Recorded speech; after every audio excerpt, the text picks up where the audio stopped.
All right, pretty excited. My bass player was kind enough to trade me his pedal board, which is great because I have usually just had single line pedal boards and have avoided double rows because I find it hard to still be able to move my foot around. However, this one's sort of tilted. It's one of the fancy kinds. It's got a power that just plugs into the side of it. And my Zuma can fit underneath and be completely protected. So yeah, today I'm playing Gibson Es 335 birthday present that I'm still sort of in shock about. Wonderful, wonderful guitar. And we're playing it into a 1960s Supro that my friend Peter sold me a few years back. And it's stereo. So from the Deco, it's going out into the Supro. And then we've got our Fender Princeton reissue up here. So yeah, I just kind of got it sort of working. I just wanted to do a little sound tour. I like cataloging this stuff so that if I change things, I can go back and see what's up. So first up is just how the guitar sounds alone.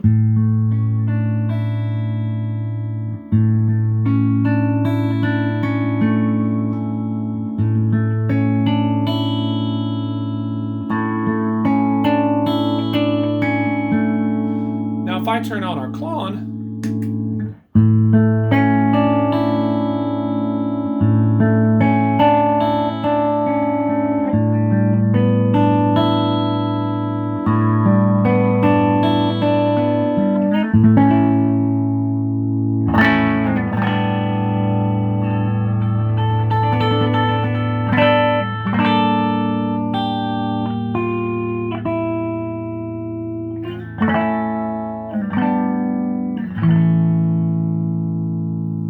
I mainly am using it as a boost. There's a little bit of dirt in there, but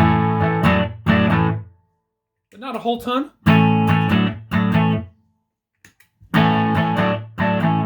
It's just sort of a slight boost, you know, and it sets the floor for if I'm going to combine it with other pedals.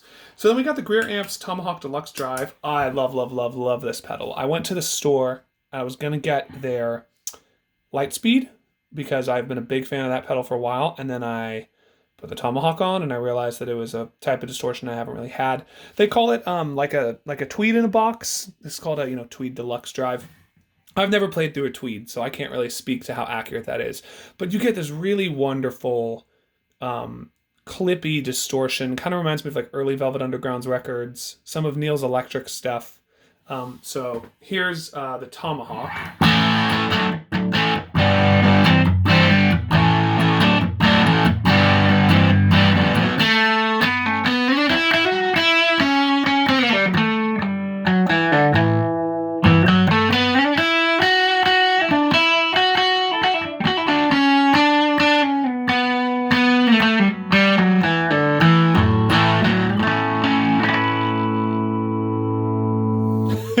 Some solos are not as easy with the fingers.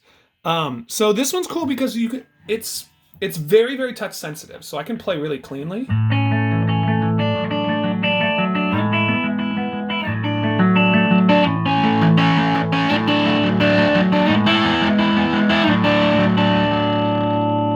Or the more I dig in, the more of a kind of a rock and rolly sound I can get. Let me get a pick actually, just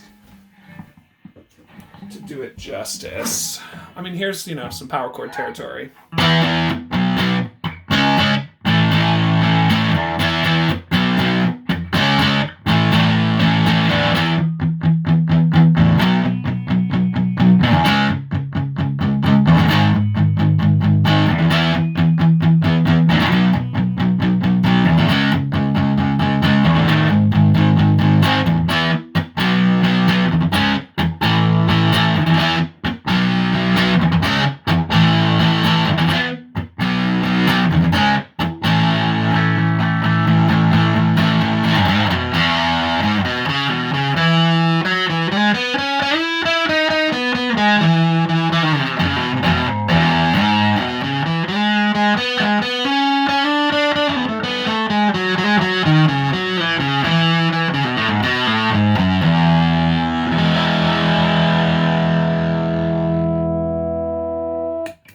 Now, the cool thing about the Tomahawk is when you combine it with just a little bit of gain from the Vox, you get quite a blasty, fuzzy type of tone. I mean, here's just the Tomahawk.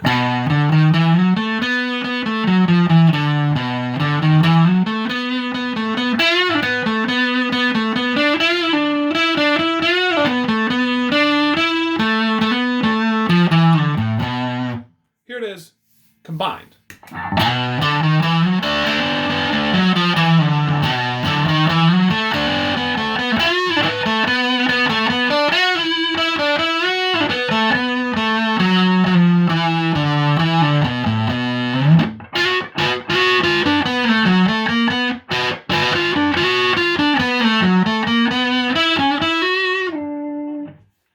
So that's pretty fun. Then we've got the deco. Now on the right side, you could have it set as a flanger.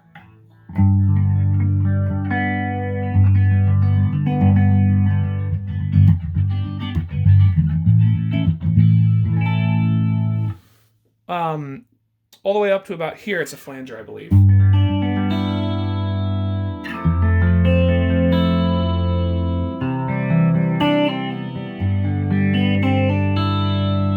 And then you get into all sorts of territory. What's we got? Still flanger. There's a chorus in here.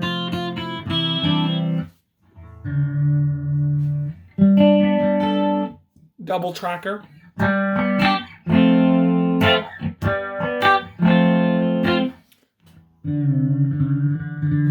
Start to get into some slapback.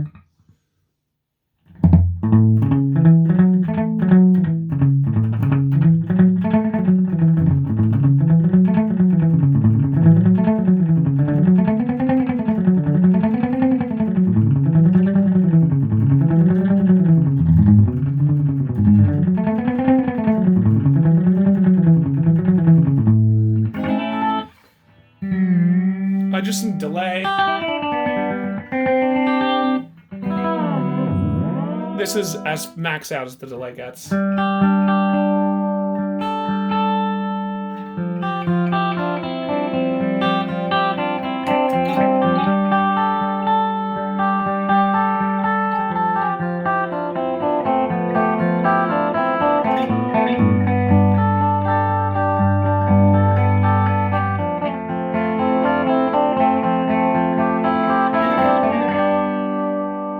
So it's a cool delay because it only does maybe two. Wait, let's see. Yeah, it only really does one repeat. So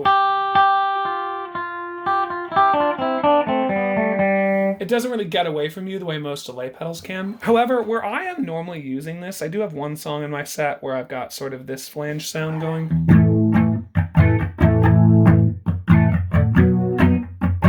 But what I'm normally doing it for is I've got a little pedal here that switches it just to the slapback.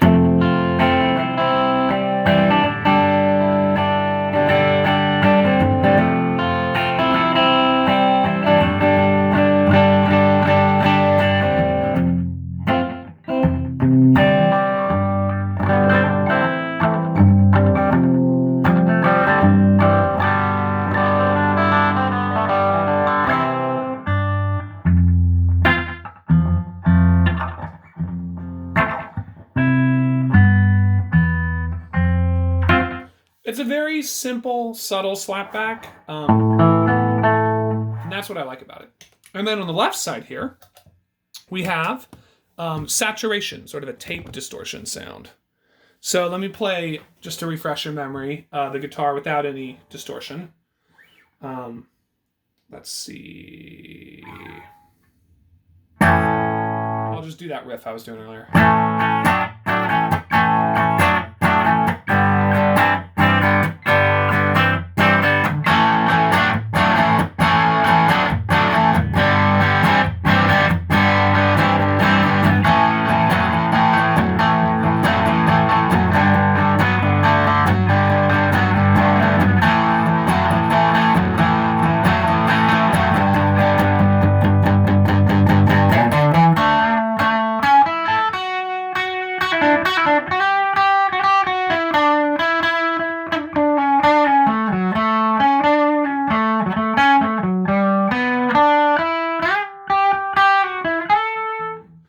this one is really cool. You can max it out to get something bigger, but I like having it like just about at like where it'll start to kind of fry, but it doesn't go overboard in the way the Tomahawk does.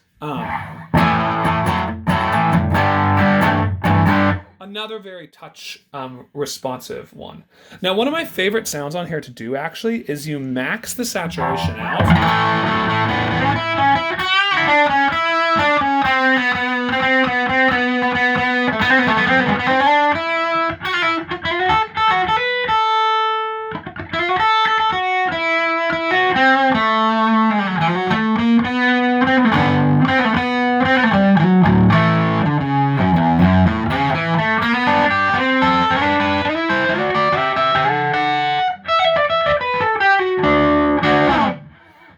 Tell I don't play much rock.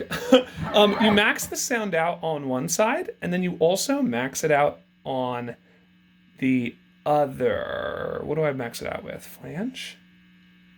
I think I max it out with flange.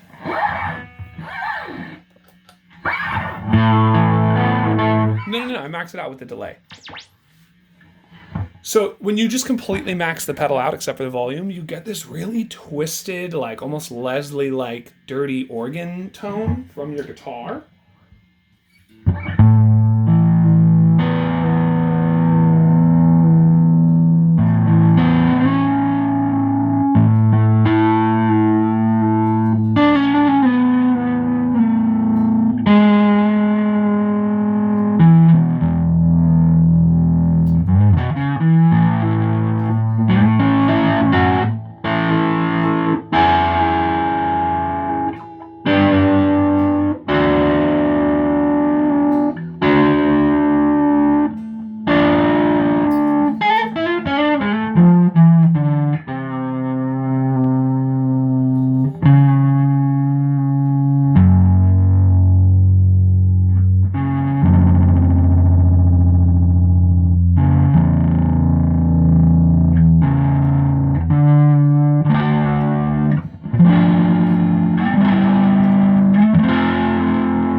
It can be very hard to play when you've got, and you can change, which level of, what would you call it, delay that you have. But when you play a note, it doesn't come back to you for a couple seconds because you've completely maxed out the blend.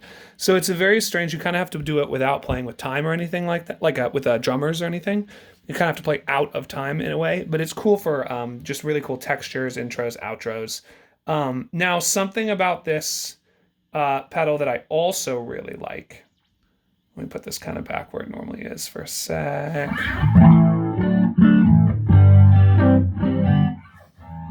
Something I also really like about it is you can get experimental with it.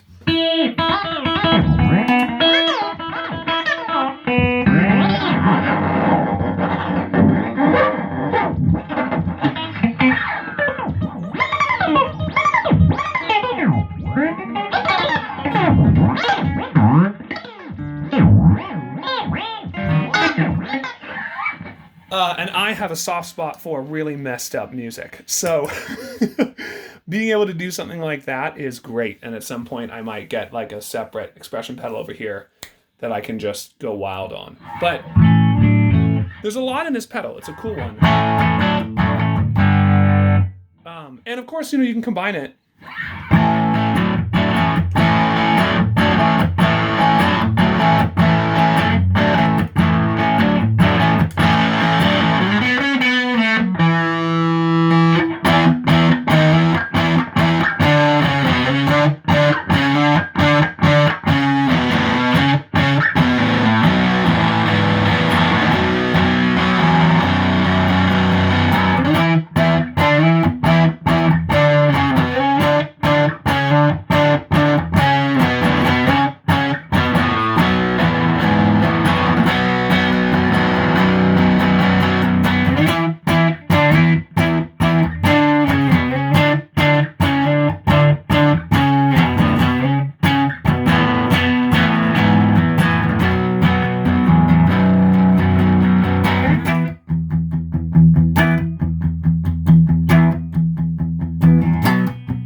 the dirts. The Meteor is one of my favorite pedals of all time. You've got the reverb level, the gain in the preamp that only affects your reverb signal. Then you've got this harmonics knob, which sort of brings out certain interactions in the timbre and in the overtone series of the reverb. And then this is just the size of the room. So you can have it be a really seriously normal reverb.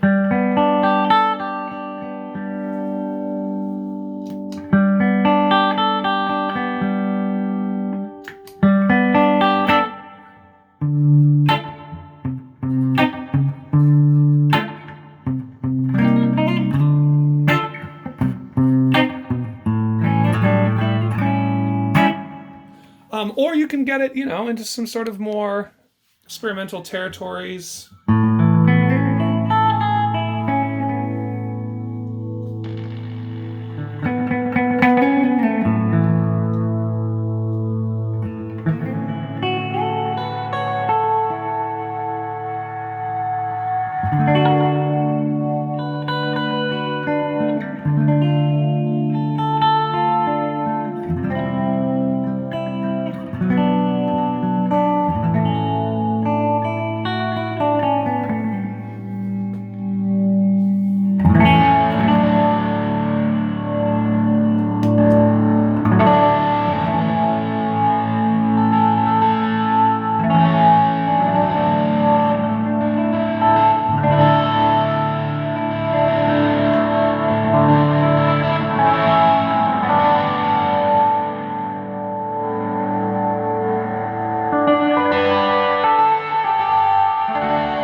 So I could go on for ages with that pedal, but it's wonderful.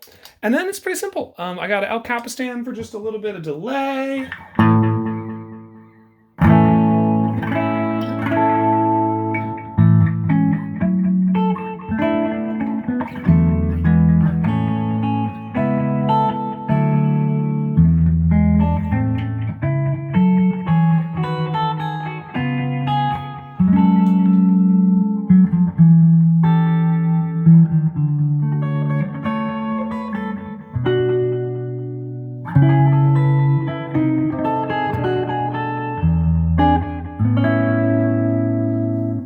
And I don't really mess with it much for things other than that. I mean, you can get into sort of the more ambient areas with it. Like I can...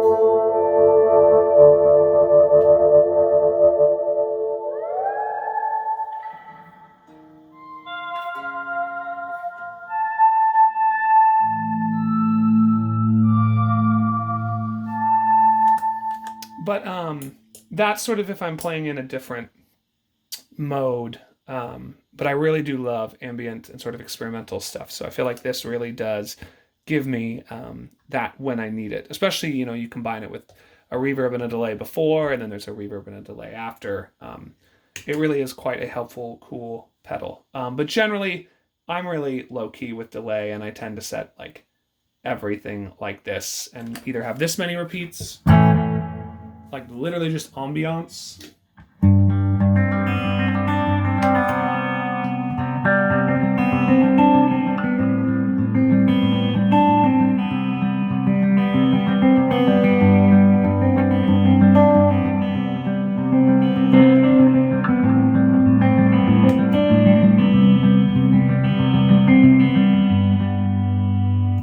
just to kind of make it a tonal bed.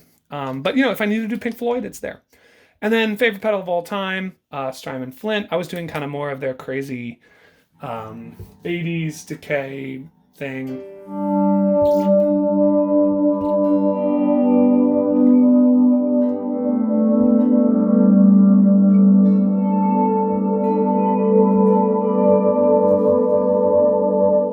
But it also has a really great spring and a really great reverb, like a plate reverb.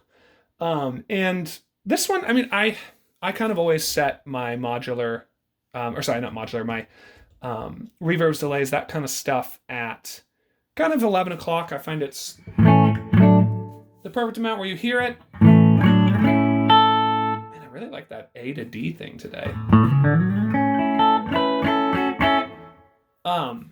There's the plate. Here's a little more of the plate.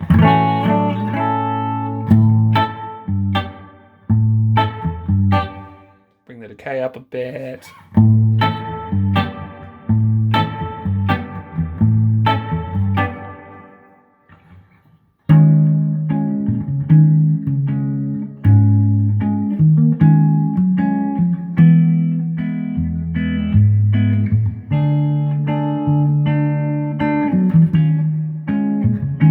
So it's got a really nice vibe.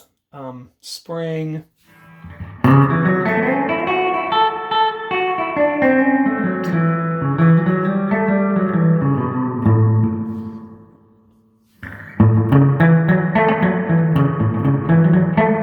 I think it does drip.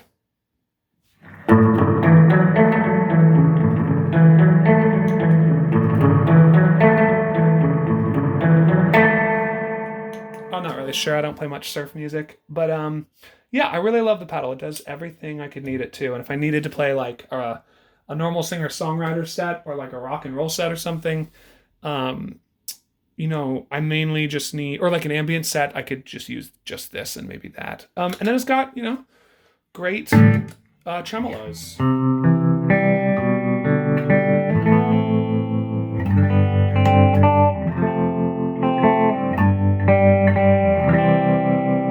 It's got the photo cell, which can be really fun.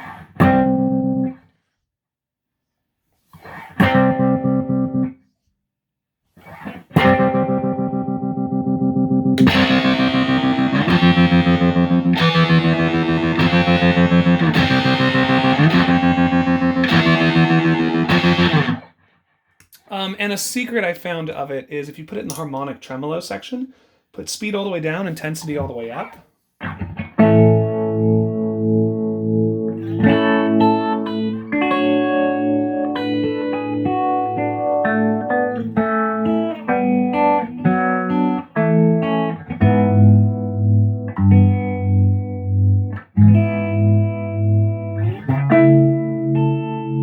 You get kind of a fake univibe. Anyways, I actually have to teach, so I gotta go. But yeah, just thought I'd kind of run through my pedal board. I like it. I love it. It's amazing. It's fun. I'm a very lucky man. I love music. So, peace, y'all. Amp 1, Amp 2, and you.